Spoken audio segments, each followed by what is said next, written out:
de linha dura. Vamos intensificar as gerais dentro das unidades. É para estar dando geral aí até a gente arrancar esses celulares tudinho dentro da cadeia. Foi no Distrito Federal que o policial civil Luiz Mauro Albuquerque se tornou referência em intervenções em presídios. Se ele tentar fazer alguma coisa, eu vou proceder até projetar ele para o chão. Há 2 anos, assumiu o comando das cadeias do Rio Grande do Norte em meio a rebeliões e massacres em Alcaçuz. Por lá, acabou com a separação de presos por facções e implantou rotinas de inspeção e disciplina. Foi convidado a fazer o mesmo trabalho no Ceará. Os ataques começaram na noite seguinte à posse, após uma declaração do novo secretário. Eu não reconheço facção. O Estado não deve reconhecer facção. As medidas do governo mexem com o domínio das facções nos presídios. Há 3 anos, as unidades foram separadas por grupos criminosos e as regalias deles só aumentaram nesse tempo. Com comunicação total, via telefone, ventiladores, grill, enfim, uma série de benefícios que tinham os detentos. Em fevereiro passado, o Fantástico mostrou a situação dentro do maior presídio do estado. Várias portas de cela quebradas, encostadas na parede. Eles ficavam à vontade e cometendo esses crimes de dentro das unidades prisionais. O avanço do crime organizado dentro e fora das cadeias fez explodir a violência no Ceará. Há 10 anos, a taxa de homicídios no estado era inferior à taxa nacional. Desde então, um salto. Brasil, 28 mortes por 100 mil habitantes. Ceará, 55. Boa parte dessas mortes realmente vinculadas a essa guerra, a essa disputa entre grupos criminosos rivais. E por isso a decisão de atingir fortemente os interesses desses grupos criminosos. Passando para registrar a retirada de todas as televisões dos pavilhões 1, 2 e 3 da CPPL-1. Além do fim das regalias, o governo transferiu chefes de facção para um presídio federal e fechou cadeias no interior. O crime reagiu. Bom dia, amigo. A gente ouviu aqui uma explosão. Barulho de explosão muito forte pro lado de cá. Prédios públicos, lojas, ônibus e até viadutos viraram alvo dos bandidos. Sensação de insegurança, né? Já são pelo menos 200 ataques em 44 cidades. A população não merece isso, né? Esta estação ambiental no litoral foi consumida pelo fogo. E o fogo alastrou-se, levando muita história, muita memória. O espaço abrigava projetos de recuperação do mangue e atividades com moradores da região. É pavoroso, doloroso e, ao mesmo tempo, assustador, muito assustador. Este professor de escola pública, que pediu para não ser identificado, vive o impacto da violência num bairro pobre de Fortaleza. A população até se juntou para poder juntar o lixo nas ruas, mas o crime disse que era para ficar nas ruas mesmo, para mostrar para o Estado quem é que manda. Para ele, na guerra entre o crime e o Estado, os jovens da periferia são os mais prejudicados. Entre mais de 300 detidos na atual série de ataques, 1/3 são adolescentes. Esses jovens estão sendo vítimas de abusos, quanto institucionais, quanto também por parte do crime organizado. O enfrentamento policial dentro de uma política de segurança pública, ele tem que acontecer, mas eu preciso ter uma estratégia. O estado do Ceará diz ter um plano, que inclui aumento de pessoal na segurança e pagamento por informações sobre possíveis ataques. Atentados como o que vitimou este instrutor de autoescola, internado com queimaduras graves. Jogaram logo a gasolina na porta e em cima de mim, né, e tacaram fogo. Eu passei dentro das chamas, saí correndo e foi Deus que apagou o fogo para mim. Como toda a população do Ceará, seu José, o único ferido na atual onda de violência, espera por dias melhores. Se sente revoltado porque a gente trabalhando aconteceu um negócio desse. Agora nós vamos parar os ônibus, vamos tocar fogo com vocês dentro. O cidadão aqui é os bandidos mesmo, que somos nós, viu? A fé é Deus, que Deus tem uma boa solução.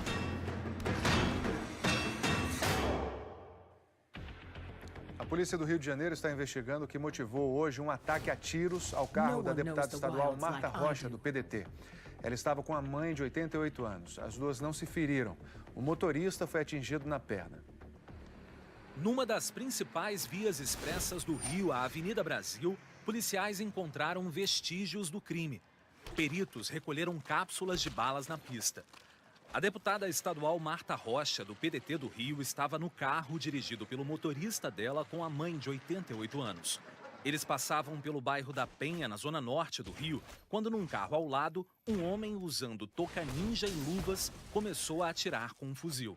Teve início então uma perseguição até a Avenida Brasil. O bandido continuou atirando por mais de 1 quilômetro, até que o motorista da deputada conseguiu escapar.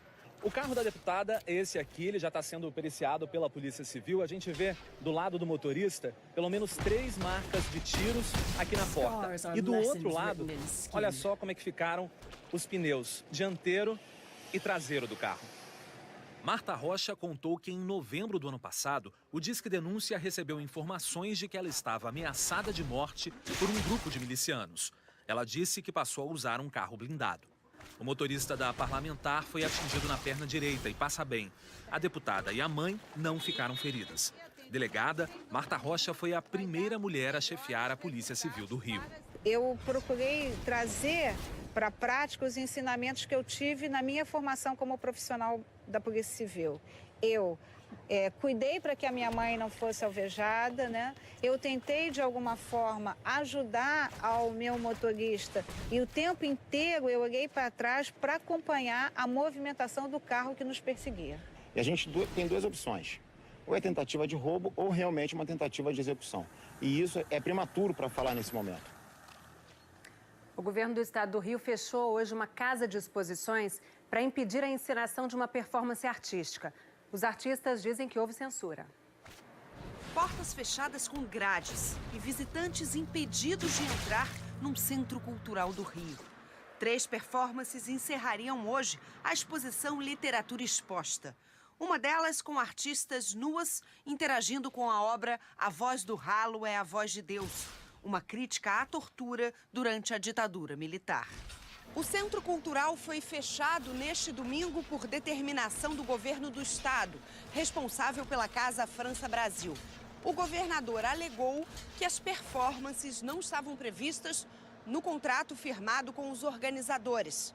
A versão do curador e dos artistas é outra. O curador afirma que avisou a Casa França Brasil sobre a performance do coletivo És uma Maluca. No dia 10 de janeiro, recebeu um e-mail dizendo que a Casa França Brasil não se opunha à performance com nudismo. A casa alertava apenas para que os artistas só permitissem a entrada de maiores de 18 anos. Mas no sábado à noite, a Secretaria Estadual de Cultura decidiu impedir as performances e fechar as portas da Casa França. Se é censura ou não é censura, é difícil a gente, nesses dias de hoje, defender ou definir esse direito, mas me soa como uma censura. Se todo mundo sabia o que ia ser feito, por que de repente, de uma hora para outra, vetam? O coletivo publicou numa rede social que a posição da secretaria foi arbitrária, o que causou perplexidade e preocupação, pois representa censura. O governador do Rio nega que tenha censurado a performance.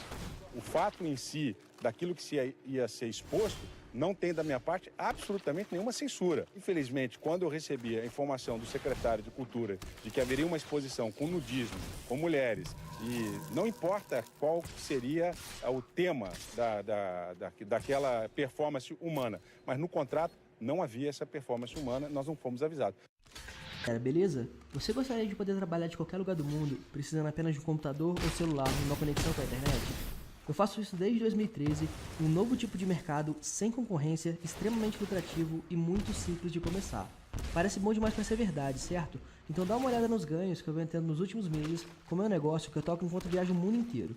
Em janeiro, eu ganhei mais de 40 mil reais. Em fevereiro, eu ganhei mais de 25 mil reais. Em março, eu ganhei mais de 28 mil reais. E em abril, eu ganhei mais de 60 mil reais. Em função de sua conta. Os novos presidentes... Performance humana. Se você quer saber como que eu faço isso, clica no link na descrição desse vídeo que eu vou te contar exatamente como que você pode ganhar dinheiro online de verdade. Os novos presidentes de bancos públicos assumem os cargos em Brasília. Juros de Minha Casa Minha Vida é para quem é pobre. Para quem é classe média tem que pagar mais. Paulo Guedes criticou novamente a intervenção política em bancos públicos.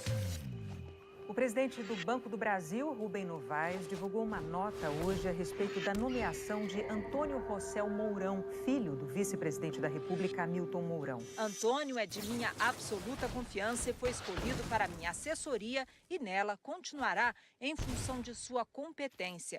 Hamilton Mourão declarou que, por não ser filiado ao PT, Rossel foi ameaçado e perseguido em gestões passadas.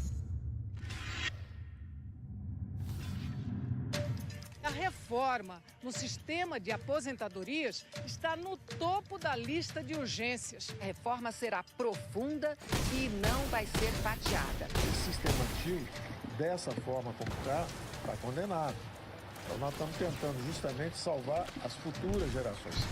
O novo comandante do Exército defendeu que os militares fiquem fora da reforma. Nós temos uma diferença muito grande de qualquer outro servidor. Mas afirmou que os militares vão colaborar se houver a decisão do governo. Nós militares, primeiro, nós somos disciplinados.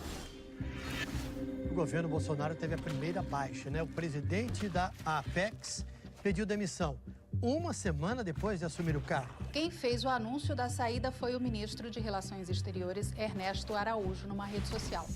Hoje ficou claro que Alex Carreiro não apenas não pediu demissão, como também fez um gesto de resistência ao ato do ministro. Ele cumpriu expediente normal na agência. No início da noite, o presidente Jair Bolsonaro demitiu Alex Carreiro. Já está nas mãos do presidente Jair Bolsonaro a proposta que flexibiliza as regras para a posse de armas. Ele quer mostrar para a sociedade que a palavra dada é a palavra cumprida. A expectativa é que saia na próxima semana.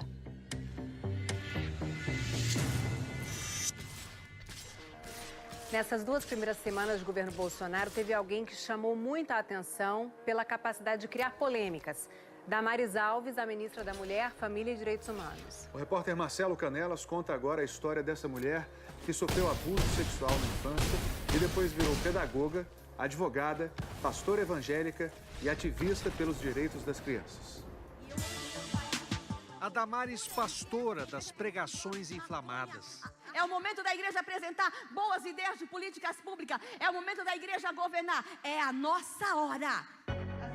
A Damares, do ativismo social e do voluntariado. Já dormi na rua para proteger meninas e meninos de rua. Já apanhei